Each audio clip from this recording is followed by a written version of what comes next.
All right, so for a while now, I've been talking about how Sony seems to be changing a bit, especially since the PS4 generation, as we're seeing some of their first-party IPs essentially go multi-platform, specifically to PC. You see God of War doing pretty well on the Steam sales charts, Horizon Zero Dawn, Days Gone, and we have Uncharted coming up this year, all available on PC alongside of their PlayStation consoles. Well, now it looks like with that Bungie acquisition, they're going to be accelerating some of this development, and I think it's going to be multi-platform on PC.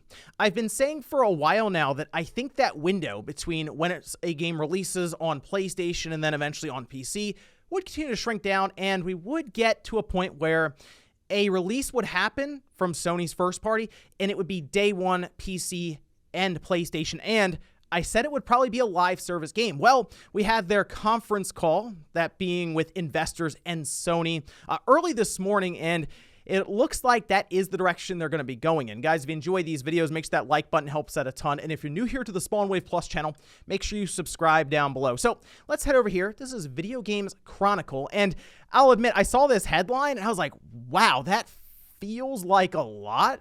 Sony has 10 live service games in development. Bungie is also working on a major new intellectual property. We already knew that because they were partnering with, I think they took funding from NetEase, and I think they're working on another project as well. But 10 live service games from Sony, that $3.6 billion acquisition is starting to make a lot more sense for Bungie, considering the knowledge and the tools that have been developed from Bungie for live service games is going to be paramount for them launching 10 live service games over the next 5 or so years. They say they want this done by the end of 2026. So, that's 2 live service games a year.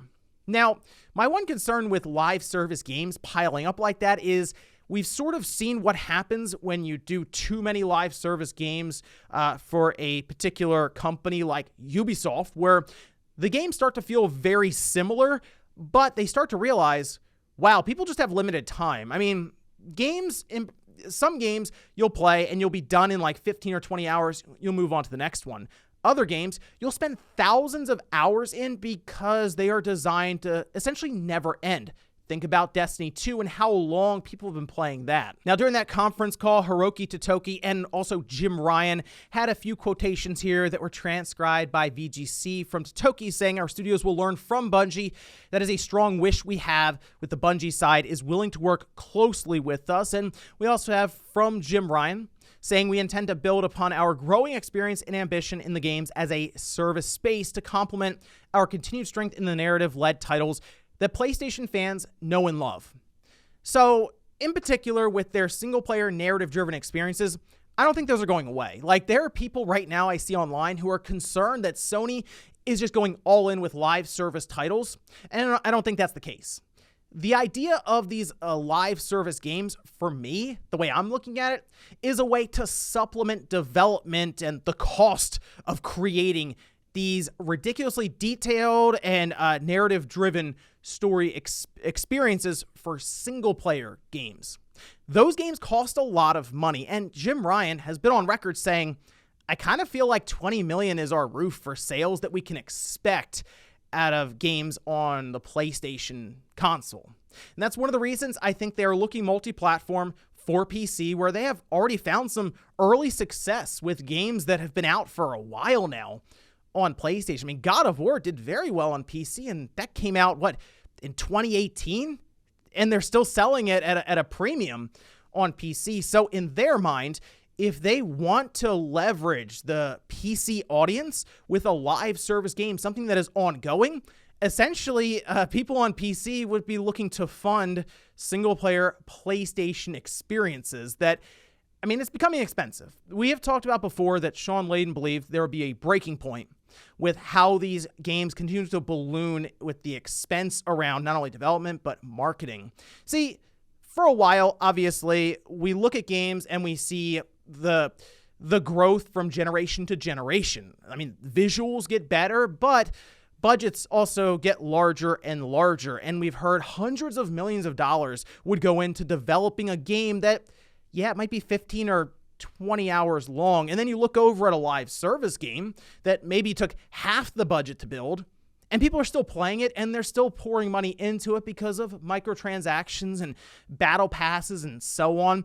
As I've said, this generation that we are now entering is going to be a generation of engagement. And to me, once I saw that Bungie purchase, it was cemented, and I figured, yeah, we're going to see Sony take a shot with a live service game on PC and on PlayStation. I don't necessarily think they're going to start developing for the Xbox or anything like that, because I think they still care about their console and how many of those they can push out there. But I mean, let's be real, they're supply limited right now. I'm sure they'd love to be able to make 30 million PS5s in a year and sell them, but that's just not reality. That's one of the reasons you're seeing so much cross-gen stuff from their first party, and that's not typical. Sony's really never done any cross-gen with their first-party development studios. Typically, they'll just move on to the next generation, but they're kind of stuck right now, and I think that's one of the reasons that PC development has worked its way in so much. And while they're talking about 10 live service games, now, I think that could work because Sony is lacking multiplayer games from their first-party studios, especially now. They, of course, have kind of fallen in love with the idea of making these narrative-driven single-player experiences that are very good. Like, I'm sure when we see God of War Ragnarok come out, it'll probably have Game of the Year considerations. I'm sure Horizon Forbidden West will most likely be up there as well. But they don't necessarily have games from first parties right now that could be played for thousands of hours online. And yeah, maybe now with all these live service games apparently in development, some of them I'm sure in partnership with third-party studios and others that are just developing in-house, maybe they bring back SOCOM, a Resistance, a Killzone. I mean, certainly Bungie knows how to make a first-person shooter and build an ecosystem that people can spend a ton of time in and, yeah, pour a lot of money into. And I think Sony would be taking that money and then investing it into the big flagship experiences that they can put next to the PlayStation on store shelves. Like, I wouldn't be surprised if Twisted Metal, which has been one of the worst kept secrets now, it appears, for Sony, comes out and it's a live service based game. I mean, there's word that that'll probably be a 2023 game. That kind of falls in line with development around live service titles now.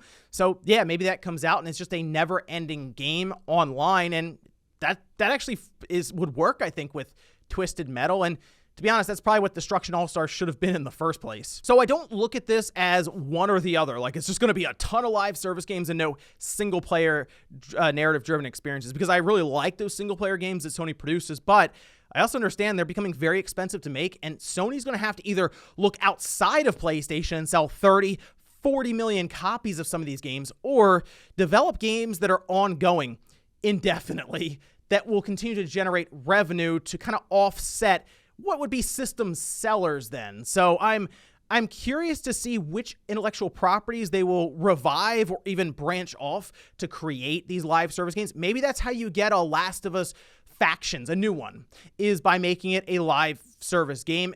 That would make the most sense. It doesn't have to be part of this Last of Us remake that's coming up or an add-on to Last of Us Part 2. Make it its own thing, and then just continue to build on that throughout the years. And yeah, that alone would probably fund the next Last of Us game or whatever Naughty Dog wants to do. But let me know what you guys think about all of this down below, specifically with Sony not only pursuing multi-platform development, but also live service games, and quite a few of them over the next 5 years. Thanks, guys, for watching, and I'll see you next time.